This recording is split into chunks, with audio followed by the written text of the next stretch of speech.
Hello friends, welcome to my channel. एक और request आया है मुझे पेशेंट का। उन्होंने कहा है कि उन्हें जब वो रात को सोती हैं सुबह उठती हैं तो उनका कहना है कि मैम मेरे दोनों हाथ बिल्कुल सुन्न पड़ जाते हैं। उनका कहना है कि वो खाली चढ़ता है। उन लोग एक्चुअली उन लोग के लैंग्वेज में बोलते हैं खाली चढ़ गया है, हाथों में खाली चढ़ जाता है, बिल्कुल काम नहीं करता है, ऐसा लगता है जान ही नहीं है हाथों में। ठीक है, चलिए आज वही टॉपिक पे हम लोग बात करेंगे कि अगर आपको इस तरह का प्रॉब्लम आ रहा है, अगर वो कई बार ये मेन इसका एक रीजन साइन ये सर्वाइकल भी है। अगर सर्वाइकल है तो उसे किस तरह से हम दूसरे भी जो जो रीजन होंगे मैं सारे वीडियोस डालते जाऊंगी। इसके लिए एक रीजन है सर्वाइकल, क्योंकि यहाँ से जो नर्व्स निकल रहे हैं सर्वाइकल के, जो ये 8 वर्टिब्राज होते हैं उनमें फर्स्ट और सेकंड छोड़ के थर्ड और फोर्थ ये पोर्शन में आ रहा है।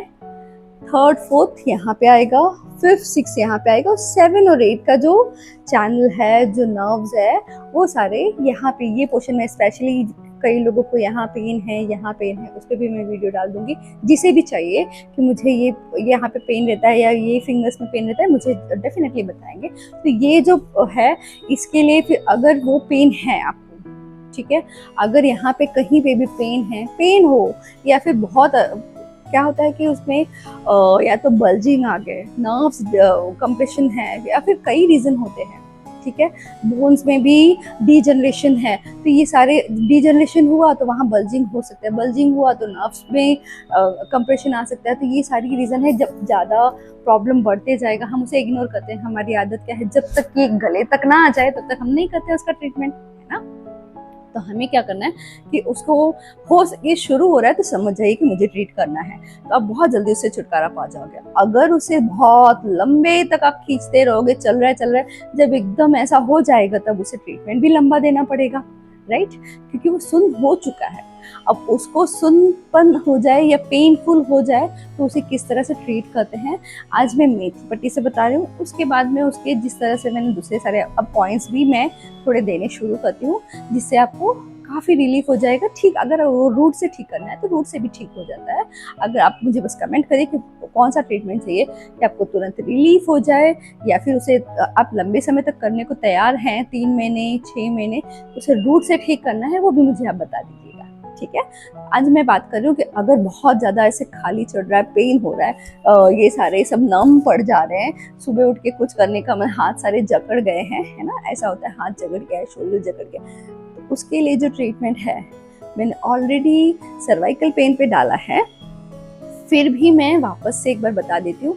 स्पेशली जो हमारा करस्पॉन्डेंस होता है ना गर्दन का, यहाँ पे सारे वर्टिब्राज यहाँ होते हैं, ठीक है, C1 से लेके C8 तक, ये फर्स्ट जॉइंट से लेके, ये देखिए, ये फर्स्ट जॉइंट से लेके सेकेंड जॉइंट तक ये सारे वर्टिब्राज है। तो हमें जो हमारे शोल्डर में और जो हमारे पूरे रिस्ट जॉइंट से लेके फिंगर्स तक आ रहे हैं वो है C3, C4, C5, C6, C7 and C8। तो C3, C4 का यहाँ से शुरू हो रहा है, तो जहाँ पे भी पेन हो तो हमें C3, C4, C5 तो सारे लेने हैं। तो क्या करना है, ये जो तीनों जॉइंट है, ये तीनों जॉइंट है, इसमें हमारा सर्वाइकल का हम लोग ट्रीटमेंट करते हैं।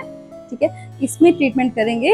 उसके साथ में जो करस्पॉन्डेंस है, यहाँ पे गर्दन का करस्पॉन्डेंस है, वो यहाँ से यहाँ तक के बीच में आ रहा है, तो हमें वहां पे यूज करना होगा मेथी पट्टी। ठीक है, आज हम लोग मेथी पट्टी से देखेंगे। अगर आपके पास मैग्नेट्स अवेलेबल है तो मैं जल्दी ही दूसरा वीडियो बना दूंगी कि अब कहाँ कहाँ जल्दी पेन निकालना है। तो एक ही करस्पॉन्डेंस नहीं होता ना, 4 करस्पॉन्डेंस, 2 हाथों में 2 पैरों में। ठीक है, तो हम सारे ले लेंगे। वैसे तो काफी होते हैं, ठीक है, काफी मतलब सूक्ष्म जो होते हैं, मतलब लाइक बहुत ज्यादा इंसेक्ट वाले जो करस्पॉन्डेंस वो फिंगर्स में भी होते हैं, तो हम लोग जितना चाहिए उतना ले सकते हैं। पर हम मोस्टली ये 4, ये 2 और 2 पैरों में जितना ज्यादा पेनफुल है हम उतना, बोलते हैं ना कि अगर दर्द ज्यादा है या खतरा ज्यादा है तो चारों तरफ से घेर लो, उसी तरह से इसे भी चारों तरफ से भी घेर सकते हैं। यहाँ पे भी मेथी पट्टी लगा सकते हैं, यहाँ पे भी लगा सकते हैं, बोथ स्मॉल फिंगर के तीनों इस पे लगाना है। ठीक है, देखिए एक बार मैं दिखा देती हूँ वापस से। ये रहा मेथी पट्टी, ये देखिए, इतना चौड़ा लेना है, इतना चौड़ा लेके, ठीक है, यहां से लेके ये पोर्शन तक डालना है। ये देखिए इस तरह से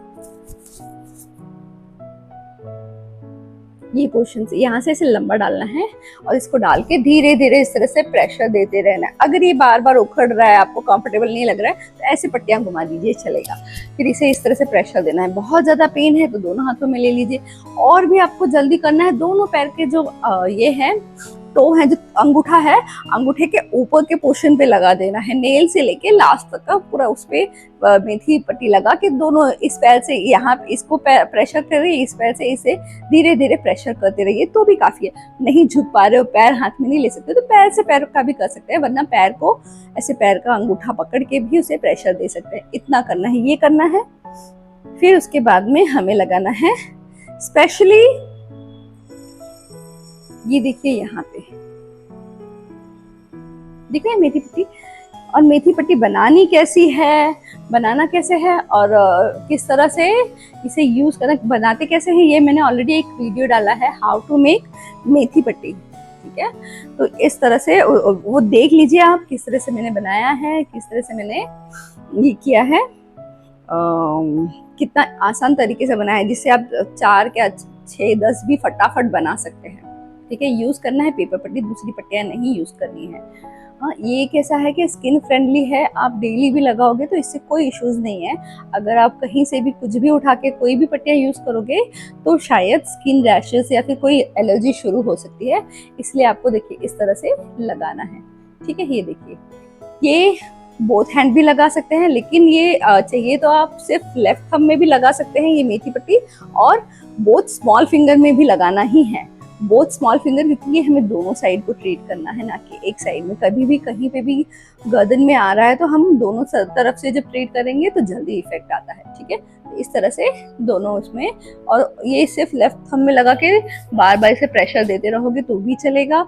अगर आपको चाहिए कि जल्दी ठीक होना है तो दोनों थंब में लगा के उसे प्रेशर दे सकते हैं। ठीक है, आप देखेंगे कि धीरे धीरे जो स्टिफनेस था, पेनफुल था, सो के उठने के बाद में काम नहीं कर रहा था, हाथ बहुत पेन हो रहा था, उसमें भी आपको रिलीफ हो जाएगा। और कोई भी क्वेरी हो आप मुझे कमेंट्स में डाल दीजिए, डेफिनेटली उसका सॉल्यूशन जैसे टाइम मिलेगा वैसे मैं उसका सॉल्यूशन डालते रहूँगी। ये सारे क्वेरीज है, रिक्वेस्ट है कि मुझे इसकी वीडियो चाहिए, तो मैं इस पे वीडियोस बनाते जा रही हूँ।